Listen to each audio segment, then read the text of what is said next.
Hello बच्चों, कैसे हो बेटा। उम्मीद करता हूँ सब ठीक होंगे और शानदार तरीके से अपनी तैयारी कर रहे होंगे। जैसा आप सभी को पता है कि हम हिंदी की प्रैक्टिस करा रहे हैं बेटा, बड़े शानदार तरीके से प्रैक्टिस चल रही है और आप भी बहुत मेहनत कर रहे हैं। तो अगला प्रैक्टिस सेट है बेटा, स्टार्ट करते हैं, ज्यादा टाइम नहीं लेते हैं। और पहला क्वेश्चन क्या है बेटा, आपके सामने ये रहा, जरा पढ़िए सब जने और सोचिए इसका आंसर क्या होगा कि निम्नलिखित ध्वनियों की निर्दिष्ट विशेषताओं में कौन सा अशुद्ध है, ये आपको बताना बेटा। यहाँ पर कौन सा आपका अशुद्ध है, ठीक है। A option, B option, C option या डी ऑप्शन, बताइए बेटा क्या है। इन्होंने कहा पहले ऑप्शन में कि च तालव्य होता है। चलिए, च क्या महाप्राण में आता है, ये बात सही है गलत है? तो बेटा अगर आपने ए ऑप्शन लगाया होगा तो इज द करेक्ट आंसर, क्योंकि इसमें ए ही बनेगा और ए बी सी डी ये आपके सही है। क्यों है मैं आपको बताता हूं, ठीक है। देखो, तालव्य अगर बात करते बेटा तो हमारे जो स्पर्शी वर्गीय व्यंजन होते हैं, याद रखना, जो हमारे स्पर्शी वर्गीय व्यंजन होते हैं, ठीक है, स्पर्शी जो वर्गीय व्यंजन होते हैं बच्चों, स्पर्शी वर्गीय जो व्यंजन होते हैं, आप सभी को पता है इनकी संख्या कितनी होती है, 25 होती है, ठीक है। कितनी होती है बच्चों, 25 होती है। इन 25 में अगर मैं आपको कहूं बेटा कौन कौन से होते हैं 25, तो एक बार मैं आपको बता भी देता हूं। जैसे मान लो कै वर्ग, कै वर्ग में कौन कौन से आते हैं, जैसे कि कै, ख, ग, घ और आपका बेटा अणखर। ये आपका च वर्ग, च, छ, मैं एक बार ये सारे लिख देता हूं और उसके बाद आपको बताता हूं, ठीक है। ये ट वर्ग आता है बेटा,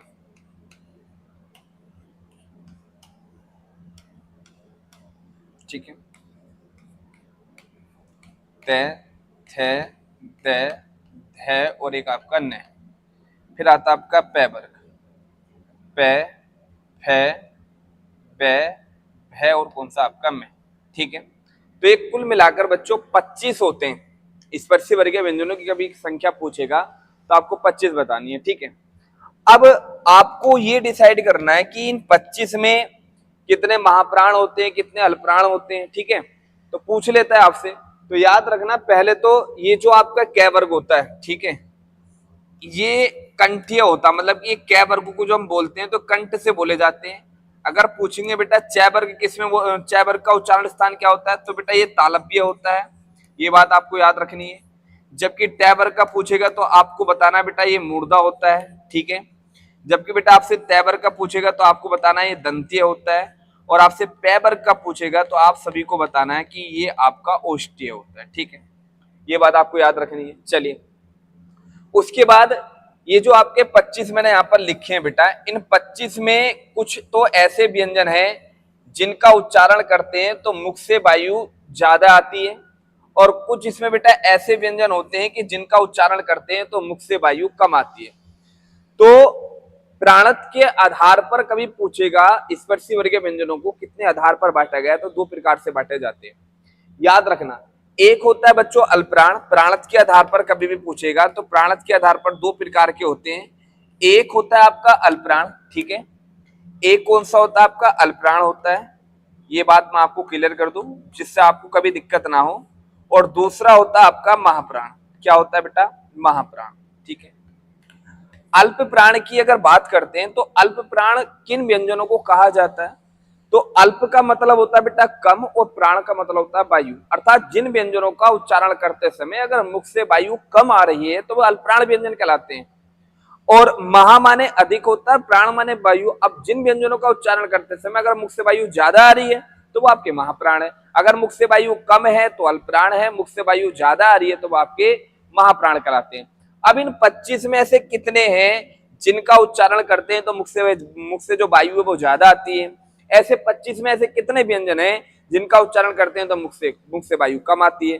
तो आप याद रखना अच्छी तरीके से, जो अल्पप्राण होता है ये अल्पप्राण प्रत्येक वर्ग का पहला, ये जो पहला हो गया देखो, ये दूसरा, ये तीसरा, ये चौथा और ये क्या पांचवा, इसका मतलब ये होगा कि प्रत्येक वर्ग का पहला, प्रत्येक वर्ग का दूसरा, प्रत्येक वर्ग का तीसरा, प्रत्येक वर्ग का चौथा, प्रत्येक वर्ग का पांचवा।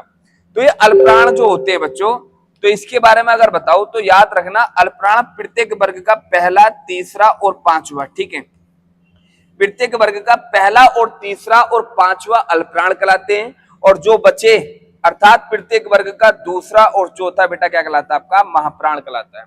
कहने का मतलब ये बेटा कि आपका ये पहला वाला वर्ग और ये आपका तीसरा वाला वर्ग और ये आपका पांचवा वाला वर्ग, ये अगर तुम्हें लगता है कि भैया कै चे टे ते पे ये कहीं दिखाई देते हैं तो अल्पप्राण कहलाते हैं, तुम्हें लगता है कि भैया गे जे टे डे बे ये दिखाई देते हैं तो ये भी अल्पप्राण है, और इन्हें देखोगे तो ये बेटा ये भी आपके अल्पप्राण है। मतलब कि इन 25 में कभी अल्पप्राण पूछेगा तो प्रत्येक वर्ग का पहला, तीसरा, पांचवा कहलाता है, और जबकि महाप्राण पूछेगा तो प्रत्येक वर्ग का दूसरा और चौथा बेटा क्या कहलाता है, आपका महाप्राण।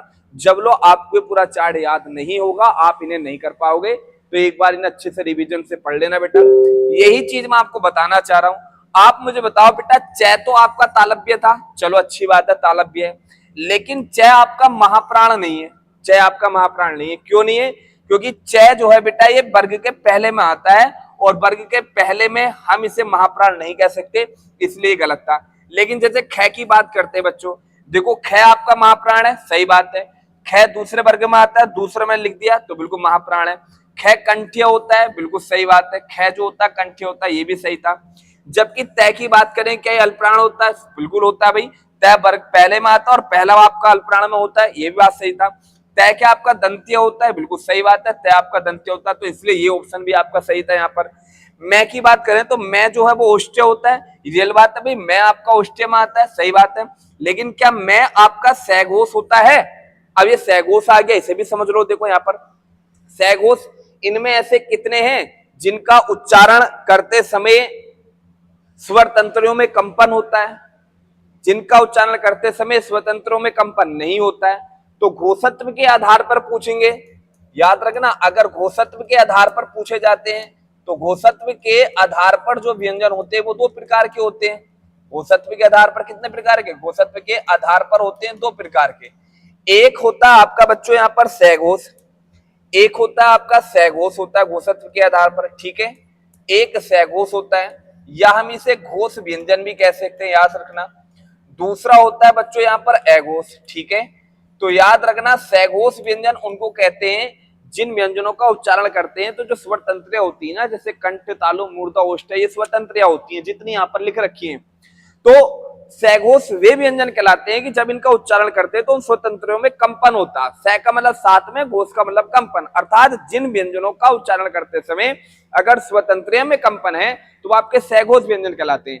तो वे इन 25 में कौन से सैघोष हैं? तो याद रखना, प्रत्येक वर्ग का बच्चों तीसरा और चौथा और पांचवा, मतलब कि ये जो लास्ट वाले हैं बच्चों, ये लास्ट वाले जो हैं आपके, जो मैं लिख रहा हूं यहाँ पर, तीसरे, चौथे और पांचवे, ये आपके बेटा सैघोष कहलाते हैं। और जबकि प्रत्येक वर्ग का बेटा पहला और दूसरा जो होता है प्रत्येक वर्ग का, ये शुरू के जो बेटा है, ये शुरू के, ये आपके क्या कहलाते हैं? ये आपके अघोष कहलाते हैं, ठीक है।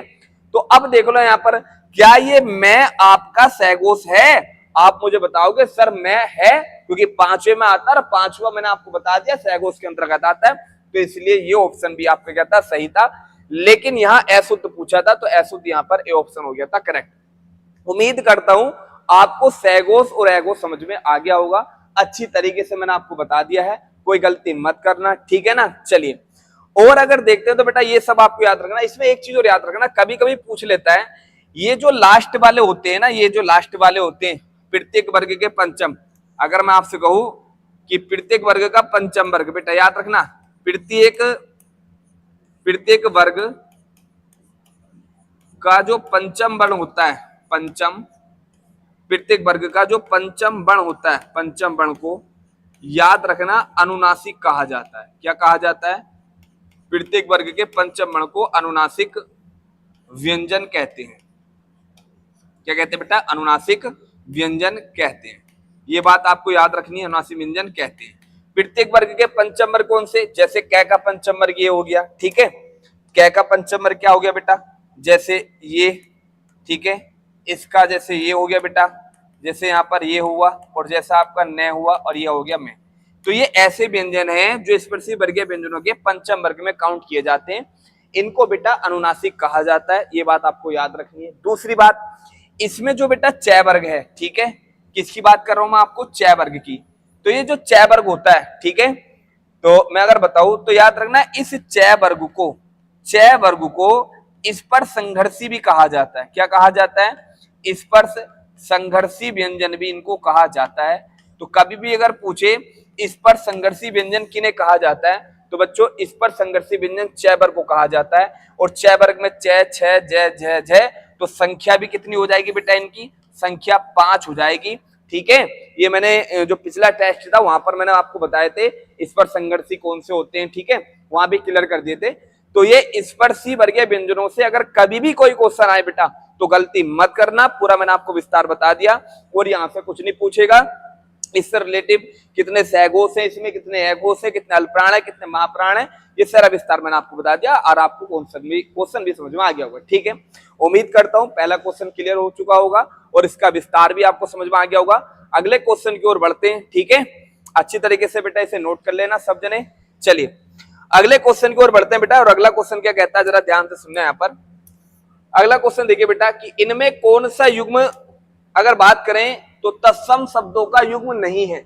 अच्छा, ये बताना है कि कौन सा ऐसा युग्म है जो तत्सम शब्दों का नहीं है। मतलब कि 3 ऐसे होंगे जो तत्सम ही होंगे और एक ऐसा होगा जो तत्सम नहीं होगा। तो आपको ये बताना भाई कौन सा ऐसा है। चलिए बताइए सब जने, कौन सा आंसर लगाओगे इसमें? सब जने बताओ।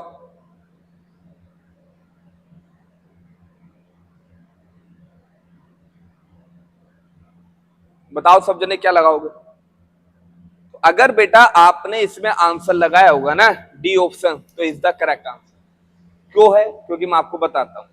देखो यहाँ मत्स्य की बात करें तो बेटा ये मत्स्य भी आपका तत्सम है और इसका तत्व में सभी को पता है मछली होता है। ठीक है, जबकि मृग की बात करें ये भी तत्सम है, इसका बेटा हिरण होता है या हिरण कह सकते हैं, ये इसका तत्व होता है। ज्ञान एक तत्सम है, क्षेत्र भी तत्सम है, इसका खेत होता है बेटा तद्भव। जबकि बेटा कर्म की बात करें तो कर्म का काम होता है और विद्या हमेशा तत्सम में रहता है, इसका तद्भव नहीं है। ज्ञान हमेशा तत्सम में रहता है, इसका तद्भव नहीं है। ठीक है, लेकिन दधि की बात करें तो दधि तो बेटा आपका तत्सम है। ठीक है, लेकिन अगर इसका तद्भव पूछेंगे तो आपका दही होता है।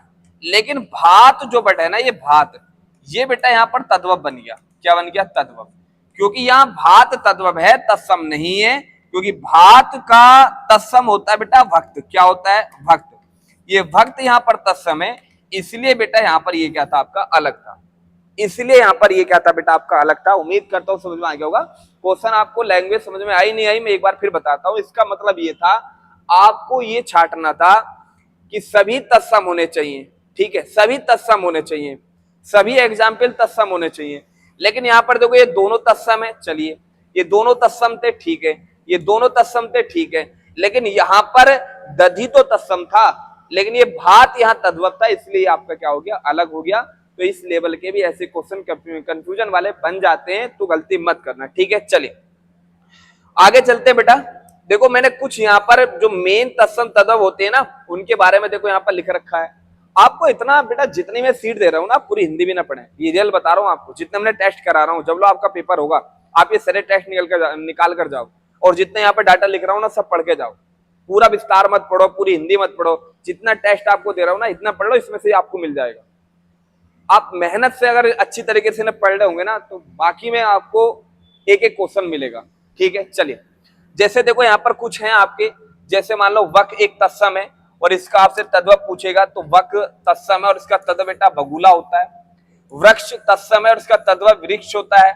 वृक्षक बेटा एक आपका तत्सम है और बिच्छू इसका तद्भव होता है।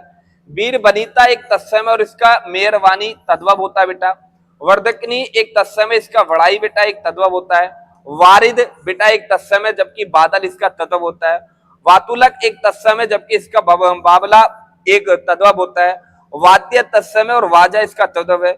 बिल्व एक तत्सम है और बैल इसका तद्भव है। अग्रहायन का तत्सम है, जबकि अघन क्या है? इसका बेटा तद्भव है। पीडीएफ मिल जाएगी आप सभी को, एक बार मैंने बता रखा है, मैं ग्रुप में डाल दूंगा बेटा। ठीक है, जिसको नहीं पता पिछली वाली वीडियो देखना, सभी को पता कहाँ आपका ग्रुप है। ठीक है, चलिए आगे देखिए बेटा। तो आगे देखो अलक्ष्य का तद्भव पूछेगा तो अलक्ष्य का अलक्ष्य होता है। अध्यय का मैंने आपको बता आज होता है। अग्रय का अगैड़ी होता है। अग्रणी का अगाड़ी होता है बेटा। अवघट का पूछेगा तो ओगर बताना है। अश्वनी का आसीन बताना है। आकाश तत्सम है और इसका आकाश तद्भव होता है। आत्मा तत्समय आप इसका तद्भव होता है। आदेश तत्समय, आदेश ये बेटा यहाँ पर ये जो बड़ा वाला स है ये तत्सम में आता है आदेश में, छोटा वाला तद्भव में। आशीष बेटा ये आपका तद्भव तत्सम है, जबकि इसका तद्भव आशीष होता है। आभीर बेटा ये तत्सम है, जबकि इसका आहीर अहीर जो होता है बेटा क्या होता है आपका तद्भव होता है। ठीक है, चलिए आगे देखिए। जैसे आलस्य का पूछेगा तो आलस्य का आलस बताना है। आम्र तत्सम है, तद्भव इसका आम होता है। ईष्ट आपका तत्सम है, ईट इसका तद्भव होता है। ईंधन बेटा आपका तत्सम और इसका ईंधन बेटा याला। ये देखो न वाला और ये बिंदी वाला, ये बात आपको याद रखना है। तो ये कुछ अच्छे से पढ़ लेना बेटा। जैसे उलूखन है तो ये तत्समर है, ओखली इसका तद्भव है। उपवास तत्समर इसका उपास जो बेटा तद्भव है। तो कुछ मेन मैंने यहाँ पर दे रखे थे, इला का इलायची, तो अच्छे से पढ़ लेना, रिवीजन कर लेना। ठीक है, चलिए अगले क्वेश्चन की ओर आते हैं बेटा कि आपकी विदेश यात्रा मंगलमय हो, यह किस प्रकार का वाक्य है? बताइए बेटा क्या लगाओगे इसमें आंसर कि आपकी विदेश यात्रा मंगलमय हो, आप इसका आंसर क्या लगाओगे? क्या ये इच्छावाचक वाक्य है, क्या ये संकेतवाचक वाक्य है, क्या ये निषेधवाचक वाक्य है, क्या आपका बेटा विधानवाचक वाक्य है? बताइए क्या आंसर है इसमें कि आपकी विदेश यात्रा मंगलमय हो, क्या इसका आंसर आप लगाओगे? तो अगर बेटा आप सभी ने इसका आंसर लगाया होगा ना, ए ऑप्शन तो इज द करेक्ट आंसर, क्योंकि यहाँ पर एक इच्छा व्यक्त करी जा रही है। ठीक है, कि आपकी विदेश यात्रा मंगलमय हो, ये क्या हो रही है? एक इच्छा व्यक्त की जा रही है। और ये अर्थ के आधार पर वाक्य होते हैं बेटा आपके 8 प्रकार के। उन 8 प्रकारों में से भेद दे रखे थे। ठीक है, कभी भी अगर पूछे अर्थ के आधार पर वाक्य कितने, तो 8 बताने, रचना के आधार पर 3 बताने। ठीक है, ये मैंने आपको बता दिया पिछले वाली वीडियो में। तो आपकी विदेश यात्रा मंगलमय हो, ये इच्छा व्यक्त करी जा रही है, और जहां जिस वाक्य में इच्छा का भाव झलकता है वो आपके इच्छावाचक वाक्य ही कहलाते हैं। ठीक है, तो इसलिए आंसर इसका क्या था बेटा? ए था। जैसे मान लो और एग्जाम्पल है, मैं आपसे को भाई एक क्रिया होती है बेटा चाहना। ठीक है, अगर चाहना क्रिया कभी भी आती है, ठीक है, चाहना अगर क्रिया कभी भी आती है तो भी बेटा वो इच्छावाचक वाक्य ही होता है। कौन सा होता है? इच्छावाचक वाक्य के अंतर्गत ही आता है। जैसे मैं सेब खाना चाहता हूं, मैं सेब खाना चाहता हूं, मैं सेब खाना चाहता हूं, मैं सेब खाना चाहता हूं। ठीक है, या कपिल कपिल अयोध्या जाना चाहता है, कपिल अयोध्या जाना चाहता है। ठीक है, तो अब यहां पर देखो, यहां पर ये चाहना क्रिया कभी भी तुम्हारे सामने आती है तो इनमें भी आपको बेटा इच्छावाचक वाक्य ही बताना। क्या बताना आपको? इच्छावाचक वाक्य बताना, क्योंकि ये इच्छा ही होती है। ठीक है, ये बात आपको याद रखनी है। ये सब क्या है बेटा? एक इच्छावाचक वाक्य है, तो ये बात आपको याद रखनी है। ठीक है, कभी कभी इसमें बेटा कुछ ऐसी चीज भी आ जाती है, मान लो तुम कहोगी किसी को हम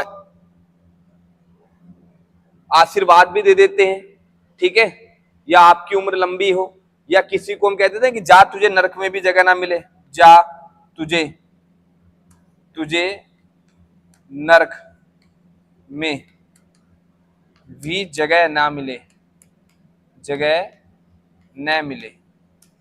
तो ये भी तो एक इच्छा है, ये भी क्या एक इच्छा है। तो इच्छा का मतलब आप समझ जाना, जब कोई अचानक ही मन से कोई बात कही गई, वो आपकी इच्छा है। अच्छे से समझना यहां पर। जबकि संकेतवाचक वाक्य होते हैं बेटा जब एक सेंटेंस दूसरे सेंटेंस पर निर्भर होता है। जब एक क्रिया, जैसे मान लो मैं आपसे कहूं कि यदि श्याम पुस्तक पढ़ता तो अवश्य उत्तीर्ण हो जाता। अब देखो, संकेतवाचक वाक्य क्या? जब एक क्रिया का दूसरी क्रिया पर निर्भर होना हो। अब ये उत्तीर्ण होना किस पे निर्भर था? बच्चों उसके पढ़ने पर। तो ऐसे सेंटेंस या तुम्हें लगेगा भी यदि से या अगर से कोई सेंटेंस जुड़ा हुआ और वो तो से स्टार्टिंग है दो सेंटेंस, तो वो आपका इसमें आता है। निषेधवाचक वाक्य उसे कहते हैं बेटा कि जिन वाक्यों में न, नहीं अर्थात मत का प्रयोग किया जाता है, अर्थात जिन सेंटेंस में किसी क्रिया का न होना पाया जाए। ठीक है, असंगत वर्ड भी आ जाता है इसमें, असंगत भी आ जाता है, असंगत। ठीक है, जैसे वह इस दीवार पर यह चित्र इस दीवार पर यह चित्र असंगत है, असंगत है। तो यहां पर बेटा देखो असंगत मतलब कि क्रिया के न होने का वो दर्शा रहा है। या वह स्कूल नहीं जा सकता, वह स्कूल नहीं जा सकता, वह स्कूल नहीं जा सकता, नहीं जा सकता, सकता। तो जहां पर क्रिया के न होने का बोध हो, जहां इन शब्दों का प्रयोग किया जाता, नकारात्मक का भाव झलकता, वो निषेधवाचक होते हैं। विधानवाचक वाक्य बेटा उसे कहते हैं जहां से क्रिया के होने का बोध हो, या क्रिया मतलब कि ऐसा ना हो क्रिया ना हो रही हो, क्रिया के करने का अगर होने का बोध होता है वो विधानवाचक कहलाता है। जैसे वह चला गया तो क्रिया हो रही है, वह चला गया, ठीक है, वह चला गया। या पक्षी आकाश में उड़ते हैं तो क्रिया के होने का बोध है, पक्षी आकाश में उड़ते हैं, पक्षी आकाश में उड़ते हैं, पक्षी आकाश में उड़ते हैं। तो जहां पर क्रिया के होने का बोध होता है वो आपके बेटा क्या होते हैं, विधानवाचक वाक्य। और इच्छा मैंने आपको बता दिया है। और संकेतवाचक जब एक क्रिया का दूसरी क्रिया पर निर्भर होना पाया जाए, निषेधवाचक न होने पर, विधानवाचक जब क्रिया का होना पाया जाए, ठीक है। तो याद रखना कभी भी अगर मान लो अगर ये भी पूछे कि अर्थ के आधार पर वाक्य कितने होते हैं बेटा, तो ये अर्थ के आधार पर कभी पूछेगा, अर्थ के आधार पर कभी पूछेगा तो अर्थ के आधार पर वाक्य बेटा आपके 8 होते हैं।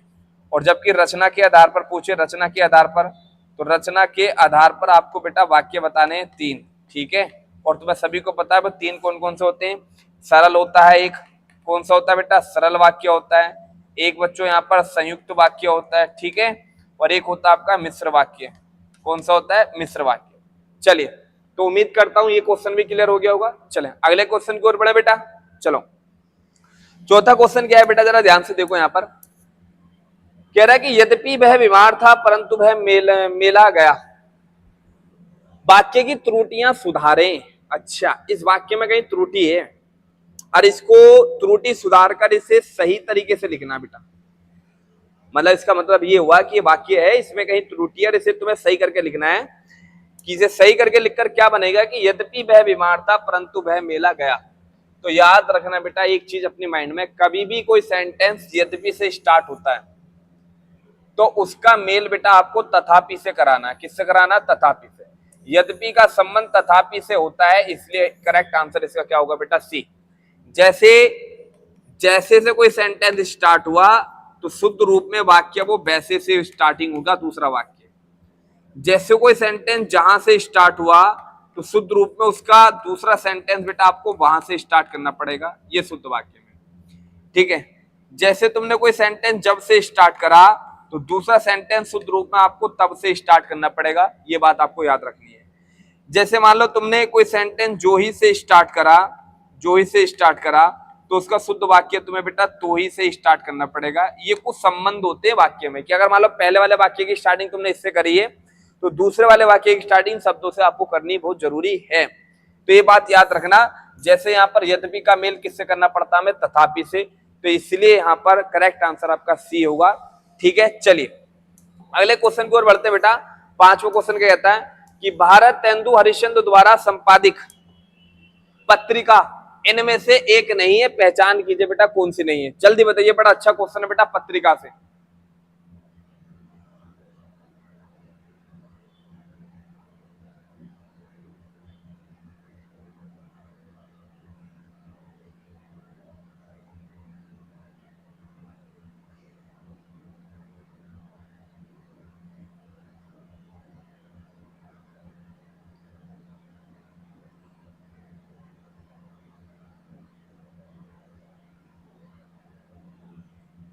बताइए बेटा कौन सी नहीं है भारत तेंदु हरिश्चंद्र की। तो अगर बेटा आपने इसका आंसर लगाया होगा ए ऑप्शन, तो इज द करेक्ट आंसर, क्योंकि आनंद कदामनी जो है बेटा वो बद्री नारायण चौधरी की है। किसकी है बेटा, बद्री नारायण चौधरी।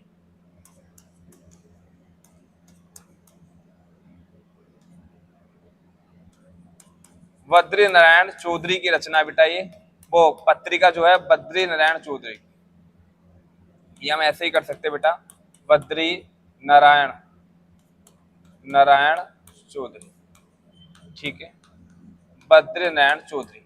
तो ये जो है बेटा रचना वो किसकी आपकी, वो रचना का नाम आ रहा, पत्रिका किसकी है, बद्री नारायण चौधरी की। जबकि हरिश्चंद्र मैगनीज, बाला बोधनी और कवि वचन सुधा, ये तीनों की तीनों बेटा आपकी भारतेंदु हरिश्चंद्र द्वारा संपादित पत्रिका है, ठीक है।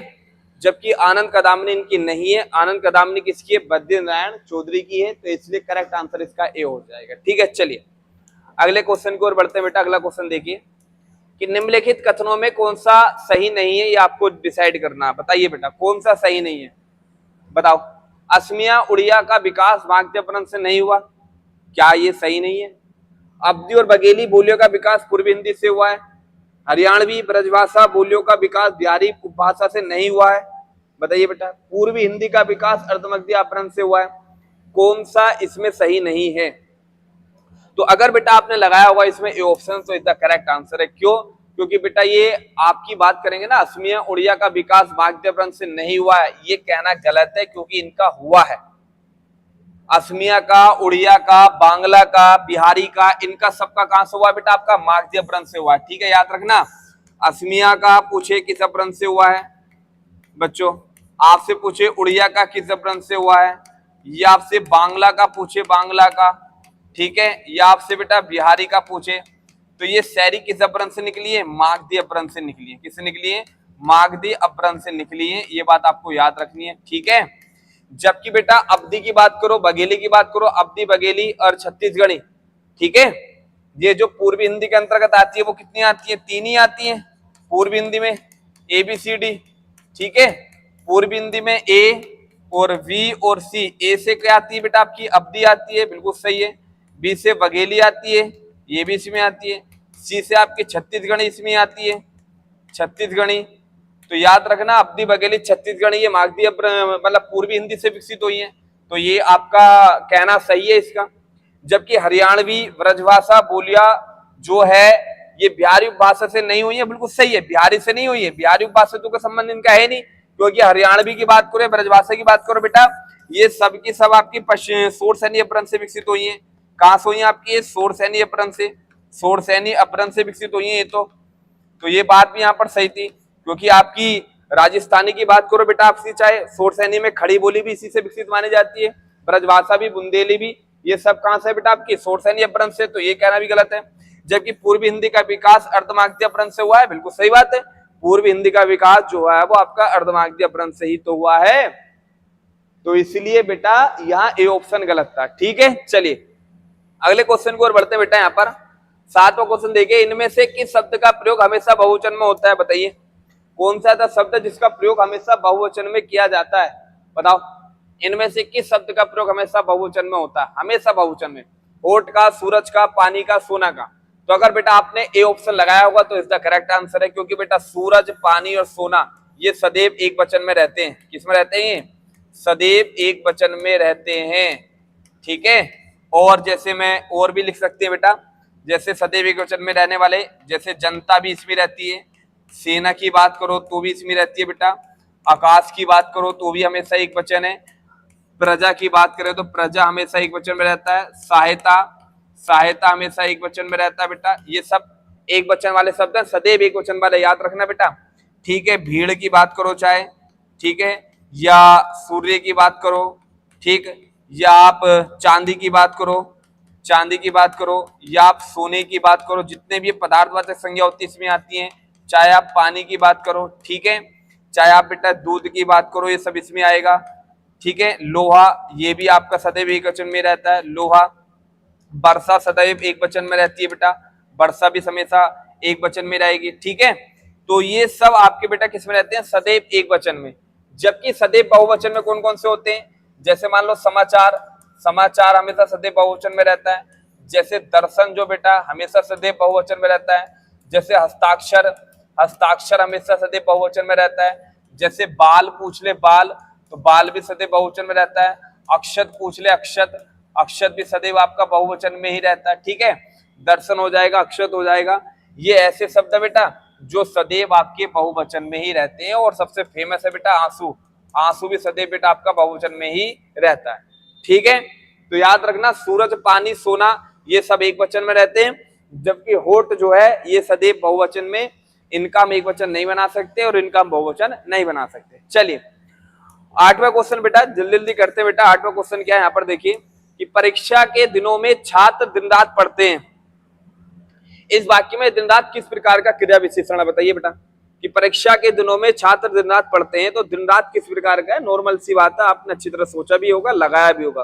अरे भाई दिन रात किसे दर्शा रहा है, क्या परिमाण को दर्शा रहा है, काल को दर्शा रहा है, ऋतु को दर्शा रहा है, स्थान को। तो सबने अगर लगाया होगा बी ऑप्शन तो इज द करेक्ट आंसर, क्योंकि दिन रात एक समय है, दिन रात एक टाइम को दर्शा रहा है और क्रिया की एक विशेषता बता रहा है कि पढ़ने का टाइमिंग क्या है बेटा। जब क्रिया की विशेषता बताई जाती है उसे क्रिया विशेषण कहते हैं।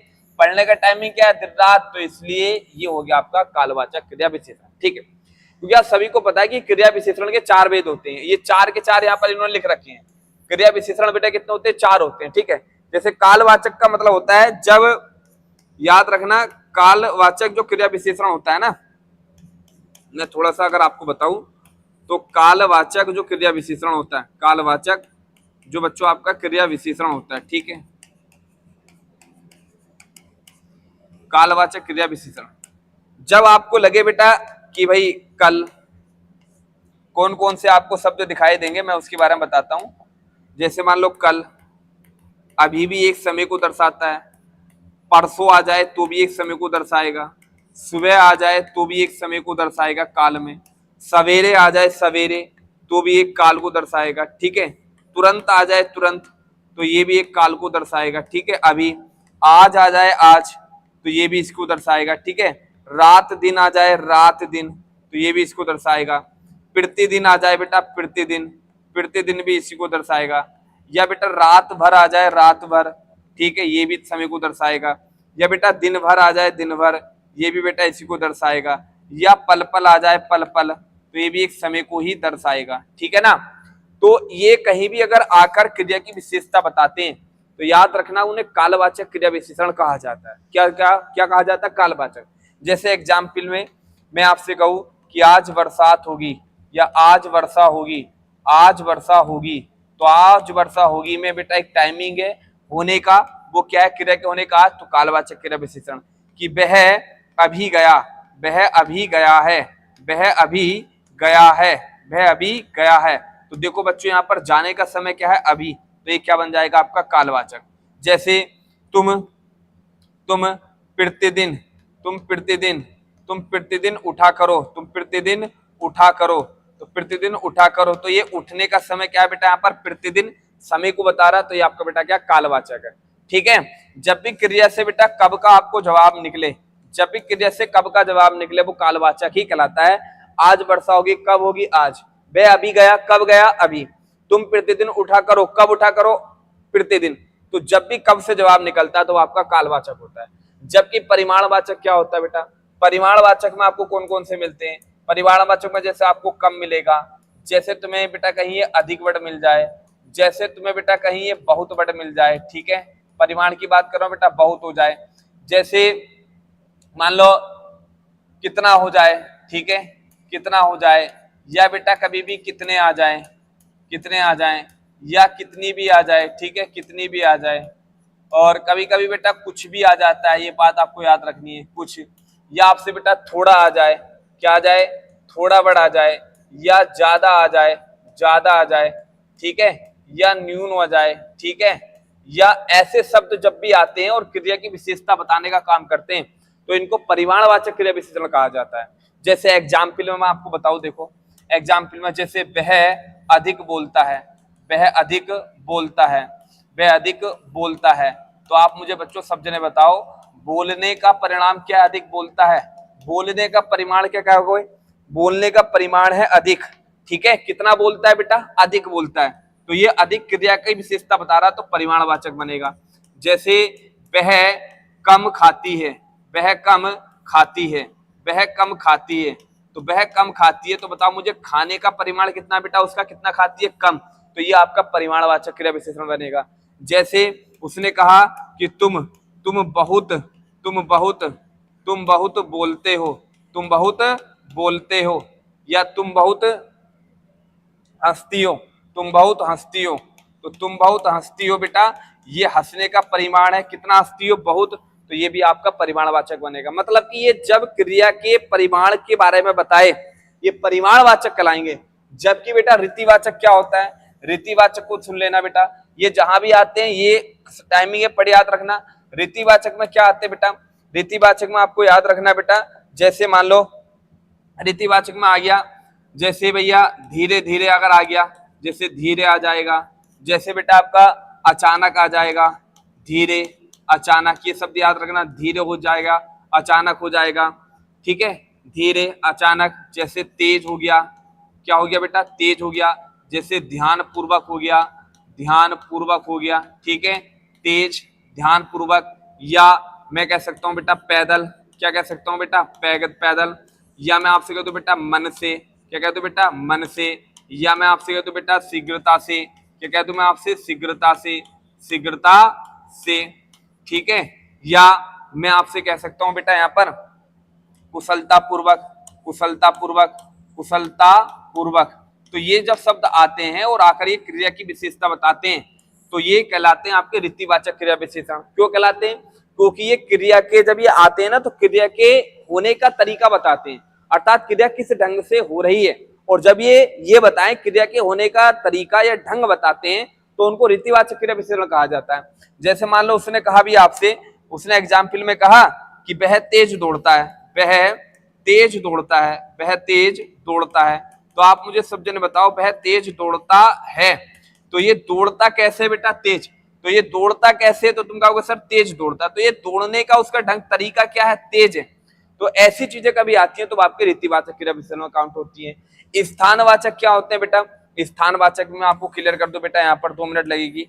स्थानवाचक में कौन कौन से आते हैं, स्थानवाचक में कौन कौन से आते हैं, स्थानवाचक में याद रखना, जहां भी तुम्हें अगर ये शब्द मिले क्रिया की विशेषता बताने पर, जैसे ऊपर हो गया, जैसे बेटा नीचे हो गया, ठीक है, जैसे अंदर हो गया, ठीक है, जैसे आपका बाहर हो गया, ठीक, जैसे आपका भीतर हो गया, ठीक है, भीतर हो गया, या सामने हो गया, ठीक है, सामने हो गया, या दाएं हो गया, या आपके बेटा बाएं हो गया, ठीक है, या बेटा आगे हो गया, या बेटा आपका पीछे हो गया। मतलब ऐसे शब्द जो बेटा क्रिया के स्थान का वो दर्शाएं कि क्रिया किस स्थान पर घटित हो रही है, ठीक है, तो वो आपके स्थान में काउंट होते हैं। किसमें होते हैं बच्चों, स्थानवाचक क्रिया विशेषण कहलाते हैं। इसमें जैसे मैं आपसे कह दूं भाई, बंदर ऊपर बैठा है, बंदर ऊपर बैठा है, बंदर ऊपर बैठा है, तो आप मुझे बताओ बच्चों, बंदर ऊपर बैठा है, यहाँ बैठने का स्थान कहाँ बंदर का, तुम कहोगे ऊपर, तो ये स्थानवाचक क्रिया विशेषण है। जैसे मैं कह दूं वह आगे चला गया, वह आगे चला गया, वह आगे चला गया, चला गया, तो उसके जाने का स्थान कहाँ है, तुम कहोगे सर आगे। तो ये होता है आपके स्थानवाचक। 1 मिनट लगी, पूरा रिवीजन कर लिया हमने, पूरा क्रिया विशेषण ही पढ़ लिया भाई। इसे कहते हैं अच्छी तरीके से रिवीजन करना, और इस तरीके से आपने रिवीजन करा ना हर किसी चैप्टर का, जरूरी नहीं कि हिंदी का, जीएस का हो, मैथ का हो, या रीजनिंग का हो, किसी भी चीज का हो, और इस लेवल से आप किसी चीज की प्रैक्टिस करते हो तो गारंटी के साथ कहता हूं नंबर मतलब आएगा जरूर भाई, आएगा, सब क्वेश्चन आपको मिलेंगे, और अच्छे से आप उनको समझकर पढ़ोगे ना तो वो तो बेनिफिट मिलता है इन चीजों का। अब देखो 2 मिनट में हमने सारा रिवीजन कर लिया, पढ़ भी लिया। हमने कहा कि अगर ये मिलते हैं, आकर ये क्रिया के समय को बताते हैं तो कालवाचक क्रिया विशेषण।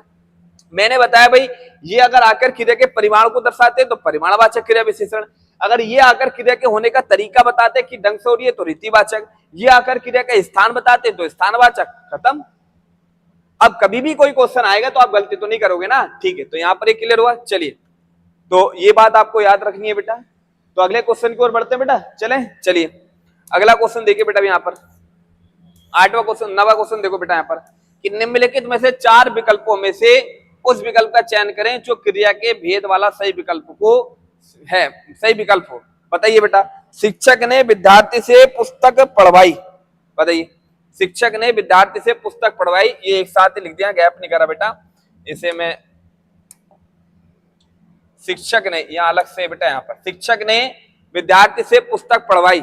अब ये आपसे ये पूछ रहा है कि बेटा इसमें कौन सी क्रिया का प्रयोग किया गया, बताइए, पढ़वाई, बताओ कौन सी क्रिया है इसमें, कि शिक्षक ने छात्रों से पुस्तक पढ़वाई। तो अगर बेटा आपने लगाया होगा इसमें ए ऑप्शन तो इसका करेक्ट आंसर, क्योंकि बेटा प्राणार्थक क्रिया की अगर बात करूं तो प्राणार्थक क्रिया उसे कहते हैं जब कर्ता या तो किसी के लिए कुछ करता है या किसी से कार्य करवाता है, और जिस क्रिया में तुम्हें लगता है आना वाना प्रत्यय का प्रयोग किया जा रहा है वो आपकी प्राणार्थक क्रिया ही होती है, ठीक है। तो याद रखना, प्राणार्थक क्रिया उसे कहते हैं कि जिस क्रिया में करता या तो किसी के लिए कुछ करता है, किसी से कुछ करवाता है।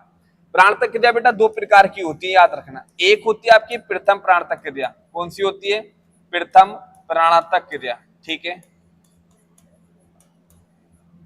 और दूसरी होती है आपकी द्वितीय प्राणार्थक क्रिया, द्वितीय प्राणार्थक क्रिया, ठीक है।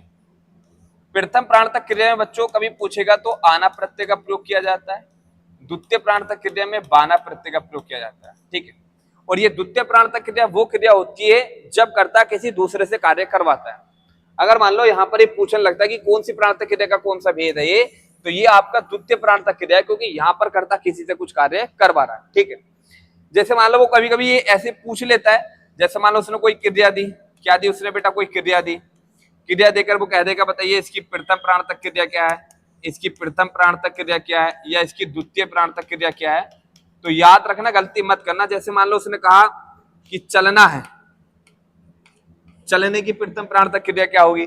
जैसे उसने कहा भाई हंसना है, तो हंसने की प्रथम प्राणार्थक क्रिया क्या होगी? जैसे उसने कहा भैया रोना है, रोने की प्रथम प्राणार्थक क्रिया क्या होगी? जैसे उसने कहा भाई दौड़ना है, दौड़ने की प्रथम प्राणार्थक क्रिया क्या होगी?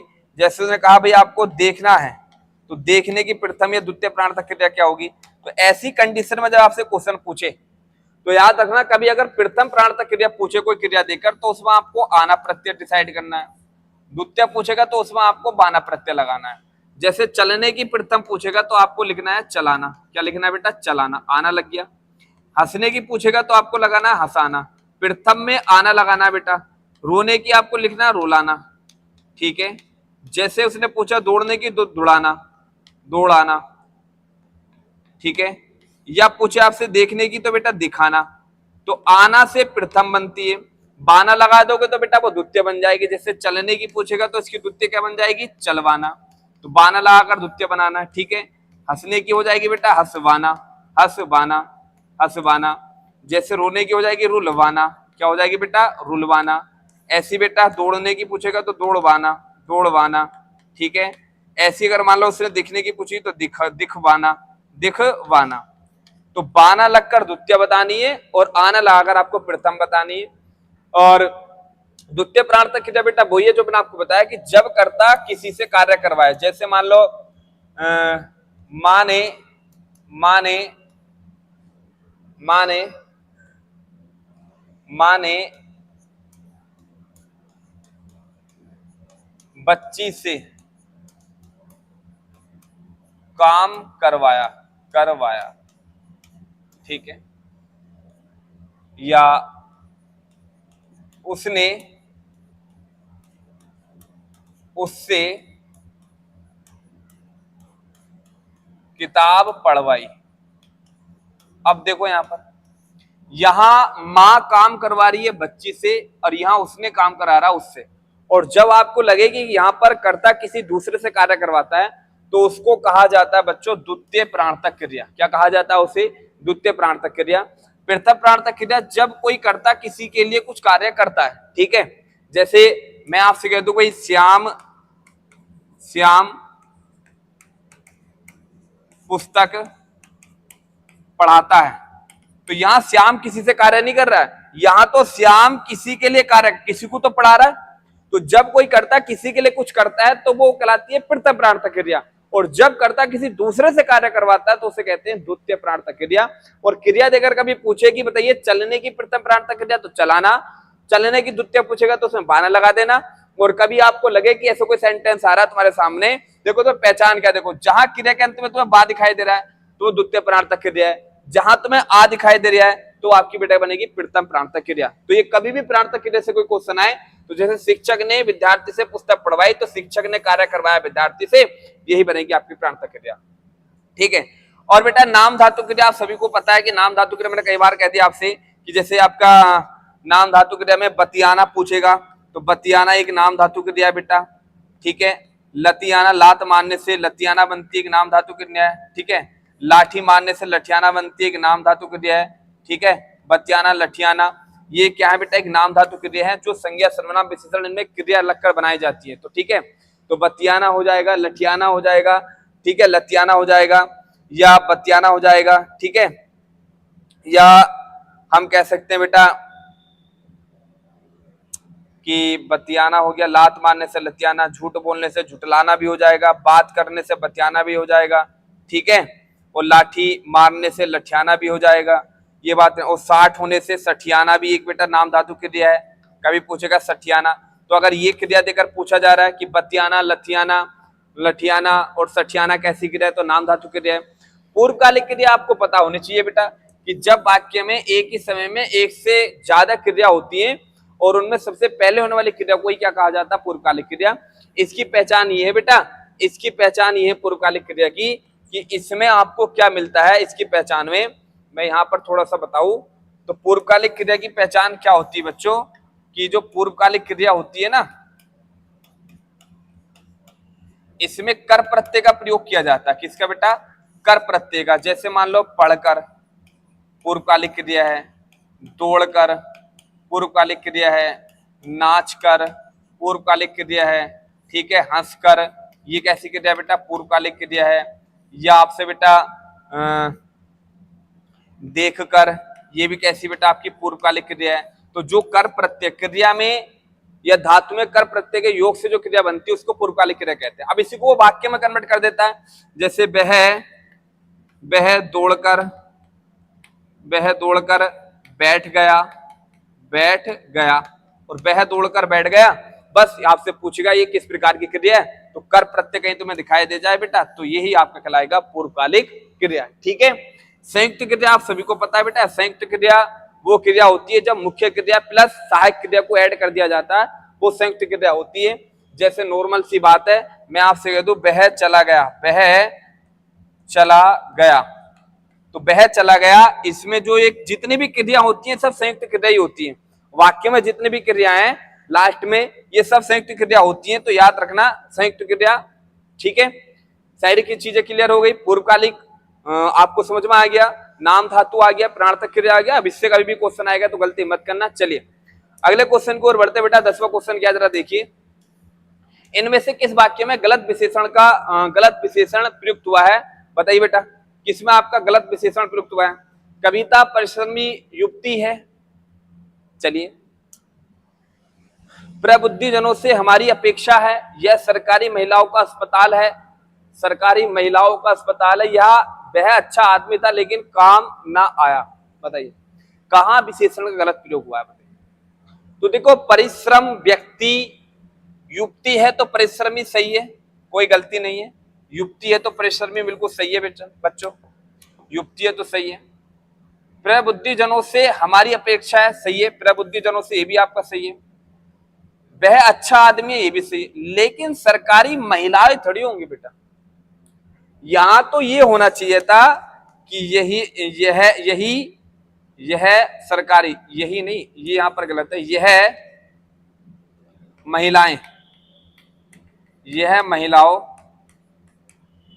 महिलाओं का सरकारी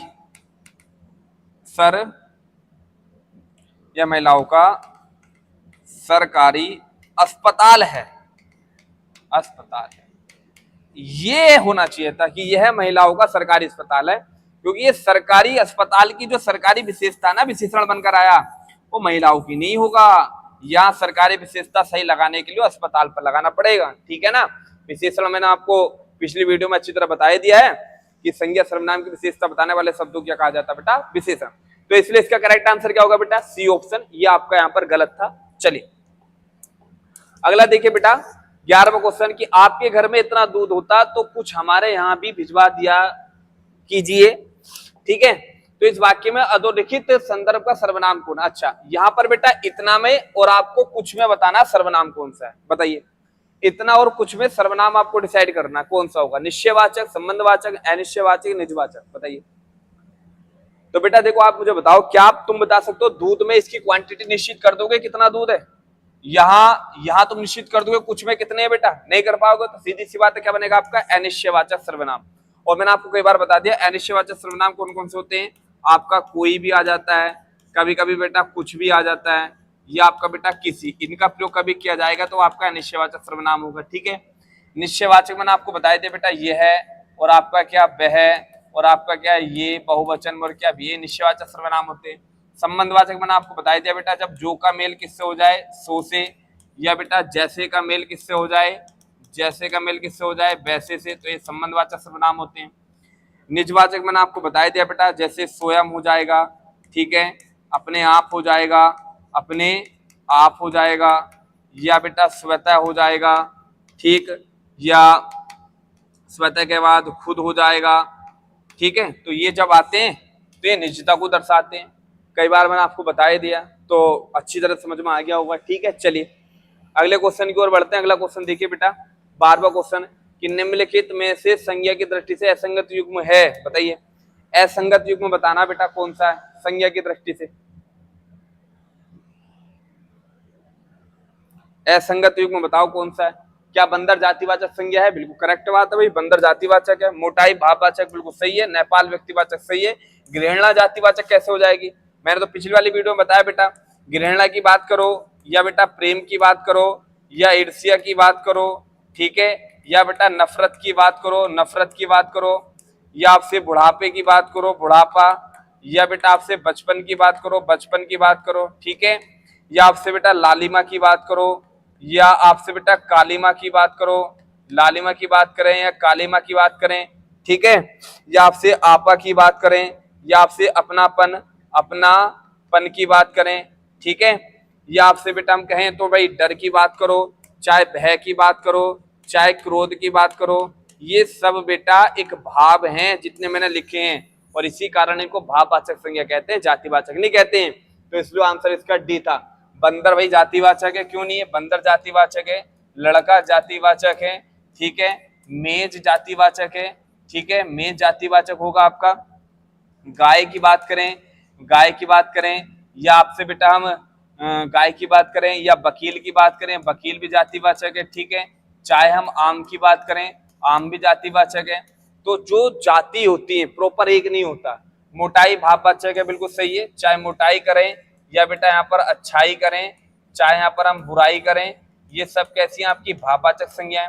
जबकि नेपाल व्यक्तिवाचक है, बिल्कुल बात है कि सभी देशों के नाम बेटा व्यक्तिवाचक में आते हैं। नेपाल की बात करो, भारत की बात करो, चीन की बात करो, किसी भी देश की या किसी भी राज्य के नाम की बात लोगे, किसी भी गांव का तुम नाम लोगे, वो आपका व्यक्तिवाचक में आएगा, क्योंकि वो प्रॉपर एक को ही दर्शाता है, ठीक है। चलिए तो समझ में आ गया होगा बेटा, इसका करेक्ट आंसर क्या होगा? D option. चलिए अगले क्वेश्चन की ओर बढ़ते बेटा।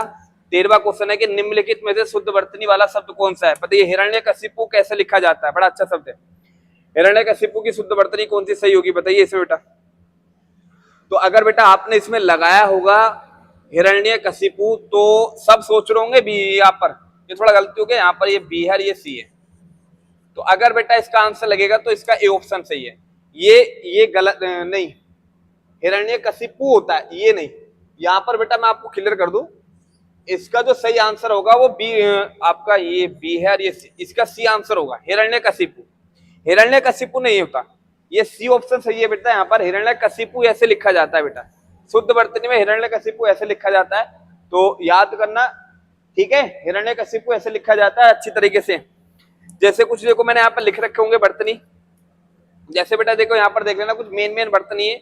आकाश नहीं होता बेटा, क्या होता है? आकाश होता है, ठीक है। जैसे बेटा यहाँ पर देखोगे तो आगामी नहीं होता बेटा, आगामी होता है। अजमाइश नहीं होता, आजमाइश होता है बेटा। अंत्याक्षरी में याद रखना बेटा, अंत्याक्षरी नहीं, अंत्याक्षरी होता है ये वाला। आर्यवर्त नहीं होता बेटा, आर्यवर्त होता है। अल्पीन नहीं होता, आल्पीन होता है। अवज नहीं होता बेटा, आवाज होता है। आविष्कार में बेटा यहाँ आविष्कार होता है। आशीर्वाद में बेटा यहाँ पर आशीर्वाद ऐसे लिखा जाता है, ठीक है। आहार नहीं होता बेटा, आहार होता है। तो कुछ मेन मैंने यहाँ पर बेटा वर्तनी दे रखी है जो आने वाली होती है, इन्हें तुम अच्छे से रिवीजन कर लेना, ठीक है। देख लेना बेटा पीडीएफ में, आप सब जने देखो यहाँ पर ईद कैसे लिखा जाता है, इस बार ईसाई गोबर, ये सब यहाँ पर देखो लिखे हुए हैं, अच्छे से तुम देख लेना, ठीक है। चलिए अगला क्वेश्चन देखो बेटा, हरिशंकर परसाई को किस विधा के लिए सबसे अधिक जाना जाता है? बताइए हरिशंकर परसाई को किस विधा के लिए सबसे अधिक जाना जाता है? अच्छा क्वेश्चन है, बताओ। हरिशंकर परसाई को कहानी के लिए जाना जाता है, व्यंग्य लेखक के लिए, नाटक के लिए, कविता के लिए? तो अगर बेटा आप सभी ने इसका आंसर लगाया होगा बी ऑप्शन, तो इसका करेक्ट आंसर है कि हरिशंकर परसाई को व्यंग्य लेखक के लिए जाना जाता है, ठीक है। कुछ देखो इनकी महत्वपूर्ण रचना और उनका जीवन परिचय हरिशंकर परसाई का मैं आपको बताता हूँ। हरिशंकर परसाई का जीवन परिचय क्या है बेटा, अगर आप देखना चाहोगे तो इनका जन्म 22 अगस्त 1924 को होशंगाबाद जो मध्य प्रदेश में पड़ता है वहां हुआ था। मृत्यु 23 अगस्त 1995 बेटा जबलपुर में हुई थी मध्य प्रदेश में। वे हिंदी साहित्य के प्रसिद्ध एक व्यंग्यकार थे, ये बात याद रखना। ये हिंदी साहित्य के प्रसिद्ध व्यंग्यकार माने जाते थे। आगे चलते हैं तो बेटा परसाई जी को व्यंग्य लेखक का सम्राट कहा जाता है, ये बात आपको याद रखना बेटा, बड़ा अच्छा क्वेश्चन है। कभी पूछे कि व्यंग्य लेखक का सम्राट किसे कहा जाता है, तो हरिशंकर परसाई को कहा जाता है। इन्होंने हिंदी गद्य में व्यंग्य को एक सशक्त साहित्यिक विधा का रूप दिया। परसाई जी ने हास्य व्यंग्य के माध्यम से समाज, राजनीति, धर्म, अंधविश्वास और व्यवस्था की विसंगतियों पर तीखे प्रभाव किए। उन्हें साहित्य अकादमी पुरस्कार मिला बेटा 1982 में, ये बात आपको याद रखना। इनकी प्रमुख रचना बेटा पीडीएफ मिल जाएगी, अच्छे से पढ़ लेना बेटा। भोला राम का जीव इनकी रचना है। रानी नागफनी की कहानी भी इनकी रचना है। तब की बात और थी, ये भी इनकी रचना है। ये सब मोस्ट रचना तब की बात और थी बेटा। अपमार्जन भी इन्हीं की है, ठीक है। पगडंडियों का जमाना, ये भी इनकी रचना बड़ी मस्त है। वैष्णव की फिसलन, तो अच्छी तरीके से बेटा सारी रचनाएं पढ़ लेना। जो मेन रचना मैंने यहाँ पर गिर रखी है, ठीक है। पीडीएफ मिल जाएगी ना, बहुत लंबी ऐसे क्लास हो जाएगी, ठीक है। पीडीएफ में सब जने पढ़ लेना। चलिए, विशेष तथ्य क्या है बेटा, भोला इनका कुछ विशेष तथ्य है जो आने वाले होते हैं बेटा, कि भोला राम का जीवन परसाई जी के सबसे प्रसिद्ध रचना है। कि कभी पूछेगा हरिशंकर परसाई जी की प्रसिद्ध रचना कौन सी है, तो भोला राम का जीवन इनकी सबसे प्रसिद्ध रचना थी। उन्हें व्यंग्य यात्रा के पथ प्रदर्शन कहा जाता है। ये कुछ अच्छे पॉइंट है, यहाँ पर आप याद कर लेना, ठीक है। यहाँ देखिए बेटा, यहाँ देखो, इनमें से आपको डिसाइड करना है बेटा, इनमें से विलोम शब्दों का सही युग्म है, बताइए कौन सा है। आकुंचन का प्रसारण, ये तो बात सही है। अल्पज्ञ का भाई के गलत है, तो ए ऑप्शन ही सही लग रहा है इसमें बेटा। आकुंचन का प्रसारण होता है क्योंकि अल्पज्ञ का विलोम शब्द आपका बहुज्ञ होता है, ठीक है। तो ये तो वैसे ही गलत हो गया। सम्मुखत्व सभी को पता है, सम्मुख का आपका विमुख होता है, ठीक है। जबकि स्थावर का बेटा जंगम होता है, तो इसलिए इसका करेक्ट आंसर ए सही है, आकुंचन का प्रसारण, ठीक है। चलिए, कुछ देखो यहाँ पर मैंने विलोम शब्दों की भी सीरीज दे रखी होगी, नहीं दे रखी वो मिल जाएगी, पिछली बार पढ़ा करा दिया था, ठीक है। चलिए, अगला क्वेश्चन है कि निम्नलिखित पात्रों में अभिनिवेदन के रूप में क्या लिखा जाता है, बताइए। अगर कभी अभिवादन या अभिनिवेदन करना हो तो हमें क्या लिखते हैं, आपका शुभेच्छु भवदीय शुभ चिंतक, बताइए। तो अगर बेटा आपने इसका आंसर लगा, ये ऑप्शन पता नहीं कैसे कर दिए, ठीक है। तो यहाँ पर C option is the correct answer होगा बेटा। अभिनिवेदन के लिए, अभिवादन के लिए हम अभिनिवेदन या अभिवादन के लिए हम क्या लगाते हैं बेटा, भवदीय लगाते हैं। ये यहाँ पर सही कर लेना, अभिवादन के लिए क्या लगाते हैं बेटा, भवदीय। चलिए, पत्र का क्वेश्चन था, अच्छा था। दिए गए विकल्पों से कौन सा अतुल का समानार्थी शब्द नहीं है बेटा। अतुल का समानार्थी कौन सा नहीं है आपको देखना बेटा। अतुल माने होता है बेटा जो अनोखा होता है, सही है। अनुपम बिल्कुल सही है, अनोखा बिल्कुल सही है, अपूर्व ये भी सही है। जबकि अनल नहीं होता। अनल माने बच्चों क्या होती है, आग होती है, ठीक है। ज्वाला माने क्या होती है बेटा, आग होती है। बेसवानर वो किसका पर्यायवाची है बेटा, तो बेसवानर की अगर बात करें बेटा यहाँ पर, तो ये बेसवानर भी आपका बच्चों आग का ही पर्यायवाची होता है। बेसवानर भी आग का ही होता है, याद रखना, ठीक है। हुतासन पूछेगा, हुतासन किसका है, तो हुतासन भी आग का ही पर्यायवाची होता है। धूम्रकेतु पूछेगा बेटा, धूम्रकेतु, तो धूम्रकेतु अगर पूछेगा तो धूम्रकेतु माने भी बेटा आपकी अग्नि होती है, ठीक है। धूम्रकेतु भी किसका होता है बेटा, अग्नि का। वायु सखा पूछेगा, वायु सखा, तो याद रखना बेटा वायु सखा भी किसका होता है, अग्नि का ही पर्यायवाची होता है, ठीक है। वायु सखा भी अग्नि का। अनल माने भी क्या होती है बेटा, अग्नि ही होती है, ये आपको याद रखना है। अनल माने भी क्या होती है, अग्नि होती है। तो ये बेटा किसके होते हैं, अग्नि के पर्यायवाची। जबकि बेसवानर में बेटा एक शब्द आ रहा है आपका बानर।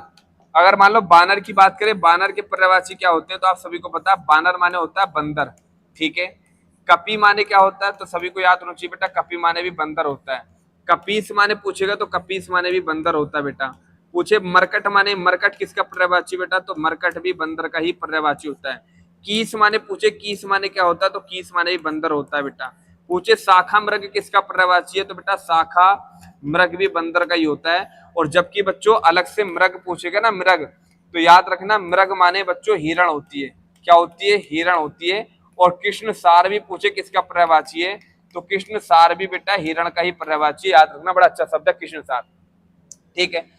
जबकि बेटा अगर हम आगे बात करें यहाँ पर, तो एक शब्द यहाँ पर धूम्रकेतु में तुम्हें केतु नजर आ रहा होगा बेटा, और केतु कहा जाता है झंडे को। केतु किसे कहते हैं बेटा, झंडे को। केतु झंडे का होता है। पताका किसे कहते हैं, पताका झंडे का होता है, ठीक है। परचम पूछेगा, परचम, तो परचम झंडे का होता है। ध्वजा, ध्वजा भी किसका होता है बेटा, झंडे का ही पर्यायवाची होता है, ठीक है। ये बात याद रखना। वायु सखा में तुम्हें बेटा नजर आ रहा है वायु, तो वायु की अगर बात करें तो वायु माने बेटा हवा होती है। अनिल माने पूछेगा तो बेटा अनिल माने भी हवा होती है, ठीक है। आपसे पूछेगा समीर किसका पर्यायवाची है, तो समीर भी किसका होता है, हवा का होता है। प्रभात पूछेगा, प्रभात माने भी बेटा प्रभात नहीं होता बेटा, समीर हो गया। प्रभंजन पूछे, प्रभंजन किसका, प्रभंजन भी आपका बेटा हवा का ही पर्यायवाची है, ठीक है। समीर, अनिल, समीर, प्रभंजन, वायु, ये सब किसके होते हैं बेटा, हवा के ही पर्यायवाची होते हैं, ठीक है। ये बात आपको याद रखनी। कुछ अच्छे और क्या बन सकते हैं, तो मेन मैंने आपको बता दिया बेटा, अनुप हो गया, अपूर्व हो गया, ये बात आपको याद रखनी बेटा। रोहिताश्व में, ठीक है, हुतासन हो जाएगा, ठीक है, और बेसवानर हो जाएगा, ठीक है, और वायु सखा तो हो ही गया आपका, वायु सखा भी हो जाएगा, ठीक है। रोहिताश्वी किसका होता है बेटा, रोहिताश्वी अग्नि का ही होता है। रोहिताश्व पूछेगा तो रोहिताश्वी बेटा अग्नि का ही पर्यायवाची होता है। और जबकि खाली रोहित पूछेगा, रोहित तो रोहित माने बच्चों खून होता है, रोहित माने क्या होता है, खून होता है, ठीक है। लहू माने क्या होता है, खून होता है। रुधिर माने क्या होता है बच्चों, रुधिर माने भी खून होता है। सोडित पूछे, सोडित किसका पर्यायवाची है, तो सोडित माने भी बेटा खून ही होता है, ठीक है। जबकि अश्व की अगर बात करें तो अश्व को तुम्हें याद होना चाहिए। अश्व में, अश्व का क्या होता है, अश्व माने होता है घोड़ा, अश्व किसका होता है, घोड़े का पर्यायवाची होता है, ठीक है। बाजी किसका होता है, बाजी घोड़े का होता है। सैंदव पूछेगा, सैंदव किसका पर्यायवाची है, तो सैंदव आपको घोड़े का बताना है। हाय पूछेगा, हाय माने क्या है, तो घोड़ा बताना है। तुरंग माने पूछे, तुरंग माने क्या है, तो आपको घोड़ा बताना है। घोटक पूछे, घोटक किसका पर्यायवाची है, तो घोटक माने भी घोड़ा ही होता है। रवि पुत्र पूछे, रवि पुत्र किसका पर्यायवाची है, तो रवि पुत्र भी बाल को घोड़े का ही पर्यायवाची होता है, याद रखना, ठीक है, घोड़े का। और जबकि खाली रवि किसका पर्यायवाची होता है बताइए, खाली रवि किसका होता है, सभी को पता होना चाहिए बेटा। रवि तो आपका बेटा सूर्य का होता है, ठीक है। दिनकर पूछे, दिनकर किसका पर्यायवाची है, दिनकर सूर्य का होता है। दिवाकर पूछे, दिवाकर किसका पर्यायवाची है, तो दिवाकर का अर्थ भी सूर्य होता है, ठीक है। दिनकर प्रभाकर भी पूछे, प्रभाकर किसका है, तो सूर्य का ही पर्यायवाची है। अंशुमाली पूछे, अंशुमाली किसका है बेटा, तो अंशु जो माली है ना, अंशुमाली भी सूर्य का ही होता है, ठीक है। सविता माने भी बेटा सूर्य ही होता है, सविता, अंशुमाली। अर्क पूछे, अर्क भी सूर्य का होता है। जबकि तरणी पूछे, तरणी भी किसका होता है बच्चों, सूर्य का ही पर्यायवाची होता है, ठीक है। पुत्र का तुम्हें पता ही है बेटा, पुत्र के क्या क्या होते हैं। और खाली अंशु किसका होता है, अंशु जो होता है बेटा, अंशु का मतलब होता है किरण से, अंशु किसका होता है, किरण का पर्यायवाची होता है। मरीचि पूछेगा, मरीचि भी किरण का ही होता है, ठीक है। रश्मि पूछेगा, रश्मि भी क्या होता है, तो रश्मि भी किरण का होता है। और प्रभा भी किसका होता है बेटा, प्रभा भी किरण का ही पर्यायवाची होता है, ठीक है। तो जो मोस्ट आपकी बुकैब है मैंने आपको लिख दिया बेटा यहाँ पर, ठीक है, जो मोस्ट होते हैं मैंने लिख दिया। जबकि बेटा पुत्र की बात करें आपसे, तो पुत्र के तुम्हें पता ही होना चाहिए, अनुज पुत्र का होता है, ठीक है। आत्मज पूछेगा, आत्मज किसका होता है, ये पुत्र का होता है। तनुज पूछेगा, तनुज किसका पर्यायवाची है, ये पुत्र का होता है। सुत माने पूछेगा, सुत माने क्या होता है, तो पुत्र होता है, ठीक है। तो याद रखना ये सुत पुत्र का ही पर्यायवाची है। तनुज हो जाएगा, अनुज हो जाएगा, सुत हो जाएगा, यानी और सुबन माने भी बेटा पुत्री होता है। सुबन पूछेगा किसका है, पुत्र का, अपत्य नहीं हो सकता। जबकि इनमें आप प्रत्यय लगा देते हैं तो पुत्री का बन जाता है बेटा, अनुजा या आत्मजा, आत्मजा, ठीक है, या बेटा तनुजा, इनमें अगर आप प्रत्यय लगा देते हैं तो पुत्री के बन जाते हैं बेटा ये। जैसे सुता हो जाएगा, ठीक है, पुत्री का दुहिता भी होता है, ये बात आपको याद रखनी है। तो ये जो पोर्शन है ये तो बेटा आपके पुत्री के होते हैं। जबकि अगर ये पूछेगा तो ये किसके होते हैं, पुत्र के होते हैं, ठीक है। तो अच्छे से रिवीजन कर लेना बेटा, लिख लेना अच्छी तरीके से, जो मेन होते हैं किसके क्या पर्यायवाची है, तो समझ में आ गया होगा 17वां क्वेश्चन भी, ठीक है। चलिए अगले क्वेश्चन की ओर बढ़ते हैं बेटा। निम्नलिखित वाक्यों में सरल वाक्य में परिवर्तित कीजिए। अच्छा, को सरल वाक्य में परिवर्तित करना बताइए बेटा, को सरल वाक्य में हमें बदलना है, कैसे बदलेंगे। उसने कहा कि मैं विदेशी हूँ, उसने कहा कि मैं विदेशी हूँ, तो उसने कहा, क्योंकि की से जुड़ा हुआ मैंने कल बताया था बेटा वो मिश्र वाक्य होता है। की से जुड़ा हुआ क्या है, एक मिश्र वाक्य होता है, लेकिन हमें इसे सरल में बदलना है। तो सरल में बदलने के लिए आपको क्या करना पड़ेगा भैया, देखो यहाँ पर कि दिए हुए वाक्य में परिवर्तन संभव नहीं है, ऐसा नहीं बदल सकते हैं, ये तो नहीं हो सकता। वह बोला कि की से तो नहीं बनेगा, लेकिन उसने अपने आप को विदेशी बताया, ये सही है। मनाया नहीं बेटा, बताया, क्योंकि यहाँ बताने वाली बात है। तो इसलिए बी ऑप्शन इसका क्या होगा बेटा, करेक्ट आंसर होगा। ठीक है, चलिए अगले क्वेश्चन की ओर बढ़ते बेटा। अगला क्वेश्चन देखिए यहाँ पर, डेंकी छनान का मुहावरे का सही अर्थ क्या है बेटा, बताइए। डेंकी छनान, अधिक लाभ पाना, व्यर्थ का काम करना, ये बेटा मुहावरा है कुमाऊनी में, और इसका जो आंसर होगा वो बी होगा, व्यर्थ का काम करना। क्या होगा बच्चों, व्यर्थ का काम करना। कुछ देखो मैंने कुमाऊनी के मुहावरे यहाँ दे रखे हैं, अच्छे से याद लिख लेना। कुमाऊनी मुहावरे जो मेन है 20 उच्च स्तर पर जो आते हुए हैं, कि ये डेंकी छानने का मतलब होता है बेकार का काम करना, व्यर्थ का काम करना। ठीक है, ये कुछ मैंने दे रखे हैं यहाँ पर, छाछ पीड़ा, ये अच्छे से पढ़ लेना बेटा सब जने। पीडीएफ आपको पीडीएफ में अच्छे से सब रिवीजन कर लेना, फालतू चीजें मत पढ़ो, जितना दे रहा हूं उतना पढ़ लो बस। ठीक है, जबकि लास्ट का क्वेश्चन बेटा ये है, जरा इसे ध्यान से देखो। आज का लास्ट का क्वेश्चन इस सेट का, कि भोले बालक ने क्रूर डाकू के कठोर हृदय में कोमल भावना जगा दी, वाक्य में कितने विशेष्य हैं, बताइए कितने विशेष्य हैं बेटा यहाँ पर। 4 3 2 6।